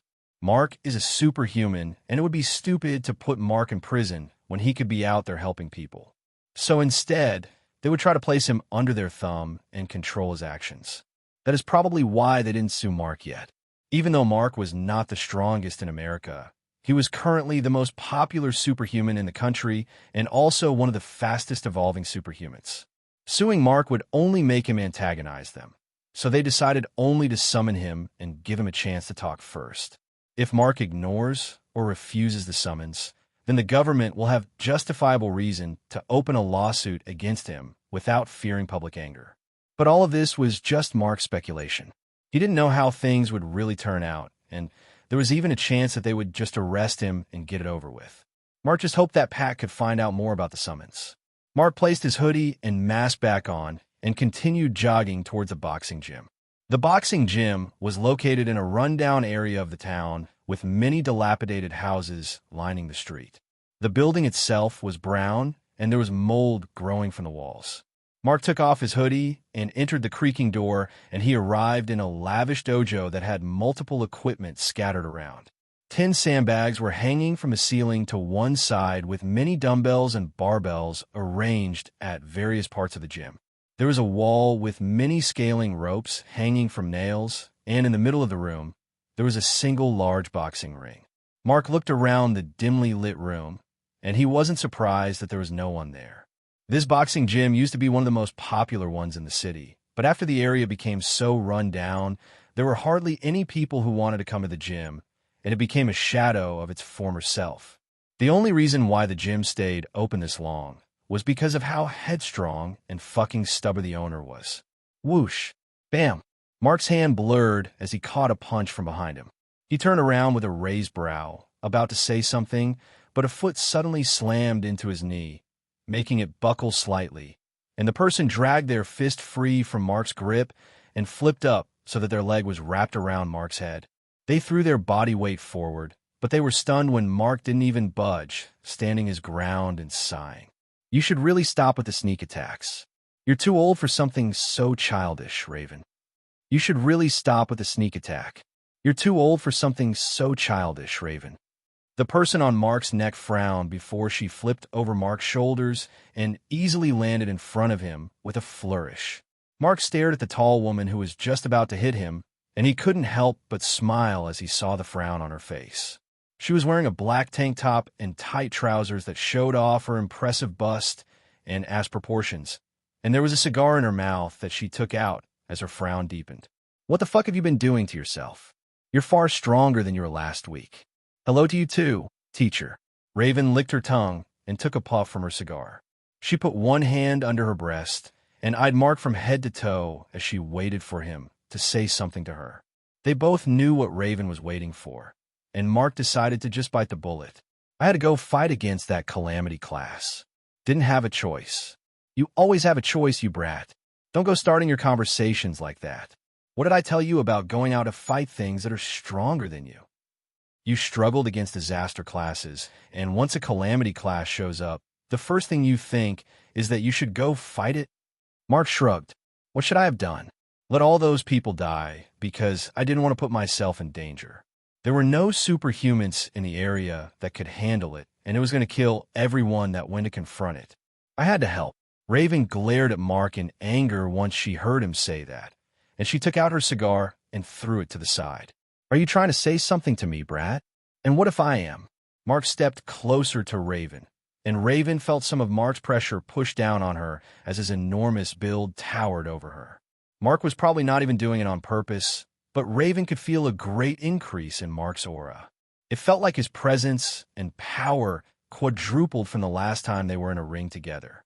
He was a monster of a man, and even though Raven was a very tall woman, she still only reached his shoulders with the top of her head. She glared up at him and clicked her tongue. In the ring. Now, Raven and Mark entered the ring in the middle of the room, and Mark took off his hoodie and only wore his black tank top. He put on his gloves while watching Raven put on her own gloves on the opposite side of the ring. Mark could understand why Raven was angry. Raven had been Mark's teacher for some time now, and she was also one of the few people who knew Mark's identity as Ghost before he revealed it to the public. Mark first met Raven 2 years ago when he was looking for a place to train without risking revealing his superhuman strength to others. He searched for more than a week before he learned about this dilapidated gym that didn't have any members. It sounded like the perfect place for Mark to train, so he came here and met Raven. Her father was the one who opened this gym a long time ago, and now that he was dead, she was finding it hard to keep it afloat because of the way houses were all being demolished. Raven didn't want to let go of her father's gym, so she refused to move it. Luckily for her, that was when she met Mark. Before agreeing to train Mark, she made him promise that he would not go to fight against monsters that were above disaster class. Raven had no desire to train someone just for them to go get themselves killed while trying to fight against something far stronger than them. That is why Raven felt betrayed by Mark's actions against that calamity class. You know the rules. 2 downs and you win. I don't know what sort of steroid you've been taking, but you better remember that strength isn't going to be enough to help you here. Mark turned around and nodded to Raven as they both advanced towards each other. Raven stretched out her 2 gloves, and Mark fist bumped them with his gloves. Whoosh! Mark immediately had to step back as Raven tried to lash out with a low sweep. Mark dodged to the side as Raven shot her leg up and almost slammed it into his face, and he used that chance to try and slam his fist into Raven's liver. But she managed to dodge around it quickly enough, and she retreated to the other side of the ring. Mark narrowed his eyes at Raven as she slowly started to stalk around him.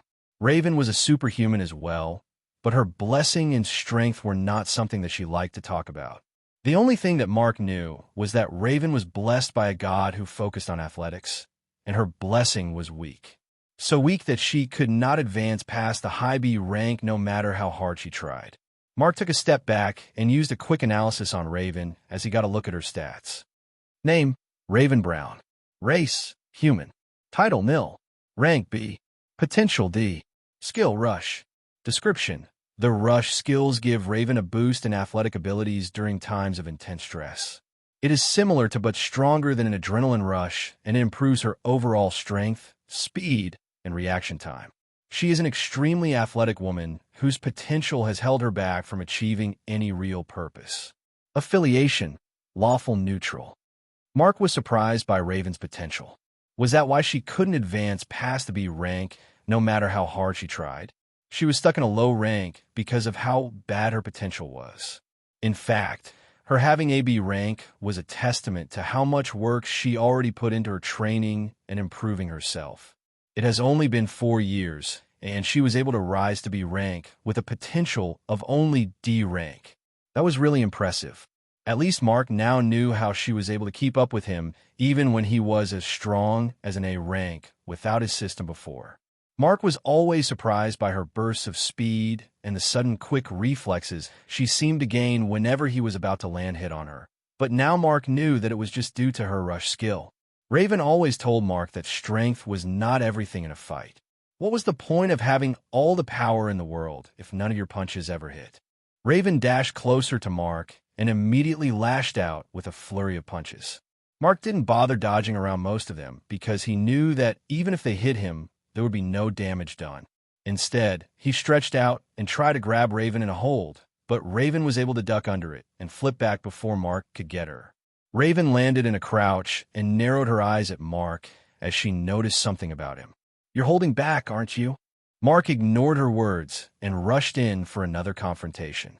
He lashed out with 2 punches, and Raven closed her guard and tried to tank the punch, but her eyes widened as an intense pain shot through her hand once one of the punches hit. Gah! Bam! Raven didn't even dare to try and block the second one, as she immediately fell backward and tried to kick Mark's legs out from under him. Mark took a step back to avoid the kick, and he reached down to grab Raven by her shirt, but Raven suddenly slid through his legs and performed an acrobatic move that baffled Mark for a moment. Her hands wrapped around his legs, and she contorted her body upwards to wrap her legs around his neck before pulling with all of her strength. Bam! Mark's back slammed into the ground, and Mark quickly rolled to the side and got back to his feet as he brought his hands up for another charge. But he saw Raven watching him curiously as she stood with her hands by her side. She was looking at Mark like he was a specimen she was analyzing, and Mark wondered what she could be thinking about. After some time, Raven finally spoke. "I can tell that you're holding back." Mark sighed and shrugged, and Raven licked her tongue again as she brought her hand up and glared at Mark. "Are you looking down on me? Do you think that getting some new power-up will make you that much stronger than me? I already told you, didn't I? Your punches are useless if they don't hit. So come at me with everything." Whoosh! Raven charged in again faster than before, and Mark was forced to sidestep a kick to the shin as he deflected a punch from her that would have taken out his right eye. "I said fight me, you brat." Raven shouted at Mark as she lashed out with an elbow strike that slammed into his sternum. Mark felt some breath leave his body, but he was back under control in less than a second, and he stopped the second elbow strike and pushed Raven back. "Raven, wait. Let's talk. It's teacher to you, bastard." Raven dashed in again and ducked under Mark's guard to land an uppercut on his chin, and Mark brought his head back and easily allowed it to go past his chin. Mark could tell that Raven was no longer playing around, and she was really trying to incapacitate him. He decided that enough was enough. Mark grabbed her shirt faster than she could rush away, and he flipped her over his body and slammed her back into the ground. Boom! Ugh! Raven's back throbbed in pain as she felt the air leave her lungs, and she felt Mark's weight leaning on top of her like a mountain. She couldn't move her body even if she wanted to at that moment, and she swallowed heavily as she looked up into Mark's eyes with a deep stare. She was breathing heavily, and she could trace the individual lashes above Mark's eyes with how close they were. "I can't not hold back against you, Raven.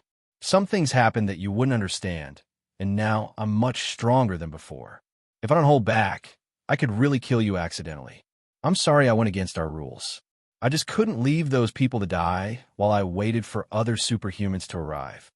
Raven was one of 3 people who knew Mark's identity before he revealed it to the public, and Raven made Mark promise her that he would not go out to fight against Anima, whom he knows he cannot beat. Raven didn't want Mark to go out there thinking that he could start a fight against any monster he saw. Even though Mark was strong, there were monsters in this world that would make Mark look like nothing in comparison, and it would definitely be the end of his life if he challenged them. Raven was very indebted to Mark because he was the reason why her father's gym stayed open even after everyone else in the area closed down their businesses and left. Raven always leaves one day of the week open for Mark to come here and train alone without any other students around since Mark didn't want anyone to know his identity. And she was in charge of Mark's training, but Raven knew that the training that she used to give Mark would not cut it anymore. Raven was curious about what caused Mark to suddenly become this much stronger, but she wouldn't pry. She didn't want personal feelings interfering with her teaching, so she always maintained a student-teacher relationship with Mark. She would have to change his training regime because of this increase in strength. "Aren't you going to get off me?" Mark felt Raven struggle under him, and he gently got off her and watched her stand up and begin taking off her gloves. The fight was over as far as she was concerned. She walked past Mark once she was done taking off her gloves, and Mark just watched her closely. "There's no training today. I'm going to have to adjust your schedule to accommodate your new strength. You can have the week off." Mark grinned. He was glad that Raven did not pry too much into what happened. "Thanks, Raven." "TSK. Don't go thanking me just yet. I'm still pissed at you. You don't understand how worried." Mark waited for Raven to finish her sentence, but Raven couldn't finish it as she just paused. Raven frowned and turned her head away with her hands on her hips. Raven was going to tell Mark how worried she was when she watched his fight on the news. She was terrified that he would die against that calamity class, and she was happier than anyone else in the world when she saw him win the fight. But But she didn't say that to him. Her pride wouldn't let her. Just come back in 1 week. I have an idea of how strong you are now, so I should be able to make a training regime for you by then. But if you ever do something like this again, then it is over between us. I don't care if I lose the gym. I won't have blood on my hands because you want to feel the thrill of fighting a stronger opponent. Raven said this as she started to walk back in her room, but she paused just before she entered and called Mark in a much calmer voice. Mark answered her with a hum, and Raven eyed him closely for a moment before she finally spoke. I'm glad you're safe, Mark. Thank you for coming back alive. Gotcha. Raven quickly closed the door behind her once she was finished talking, and Mark smiled and shook his head at his teacher's tsundere attitude. Couldn't she just come out and say that she was worried about him? Mark had not spoken to Raven that much in the time that he knew her. There was always this distance between them because Raven wanted to keep their relationship as only teacher and student without bringing friendship into it.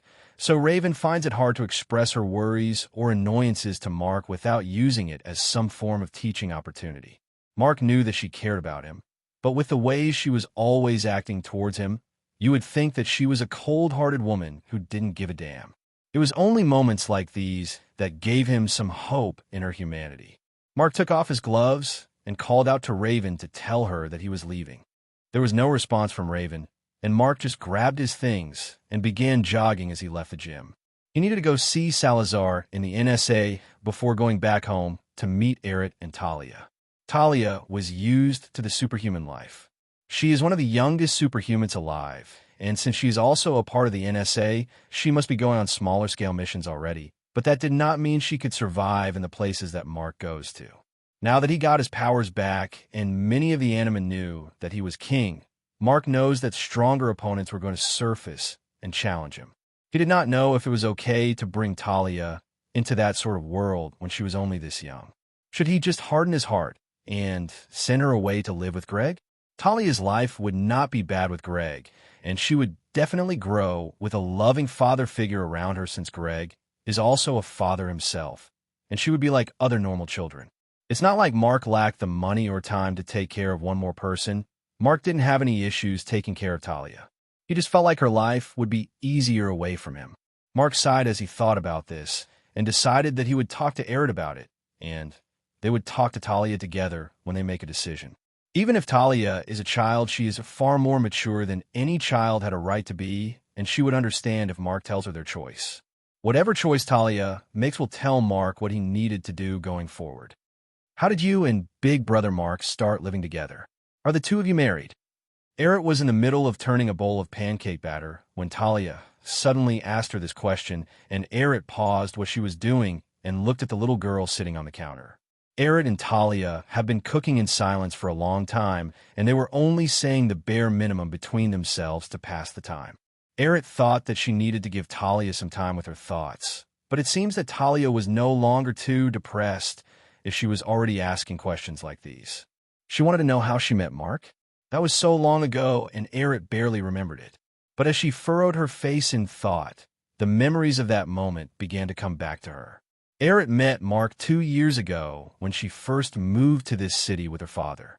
Eric was just starting out at Nature Academy, and she was lost in the city streets because she did not know where to go.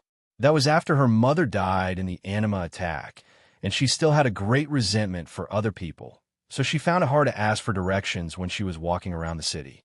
She somehow managed to get involved with a group of rough-looking men who were trying to take advantage of her, and it was Mark that came to help her. He got rid of the men and helped Eric to find the academy.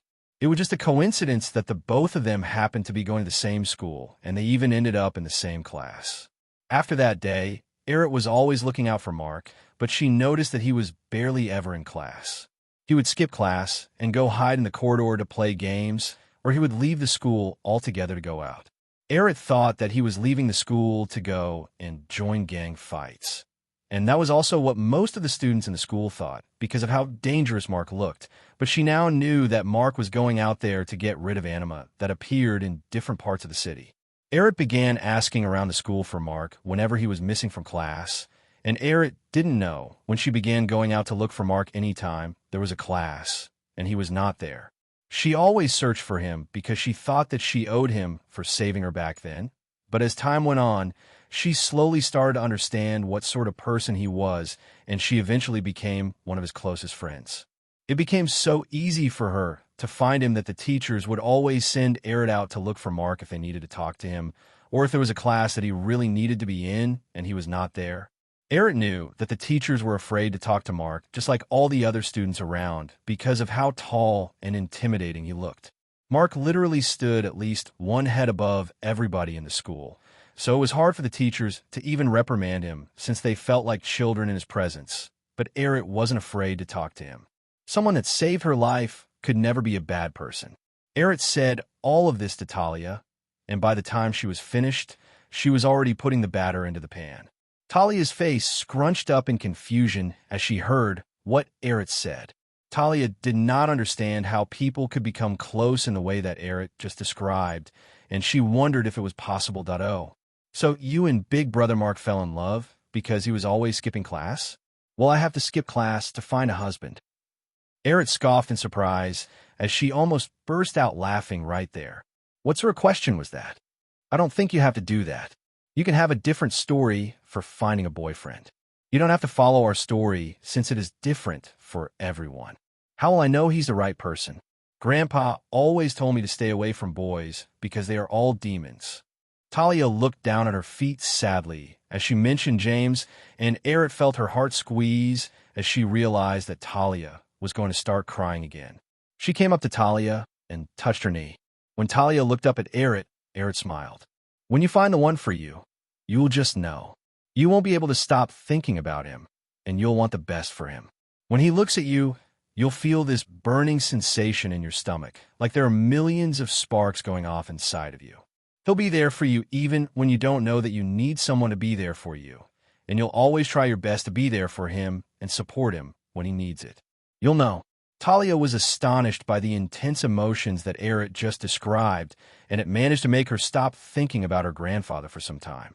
Talia went silent and thought for a moment before she said something that made Eric cough in shock.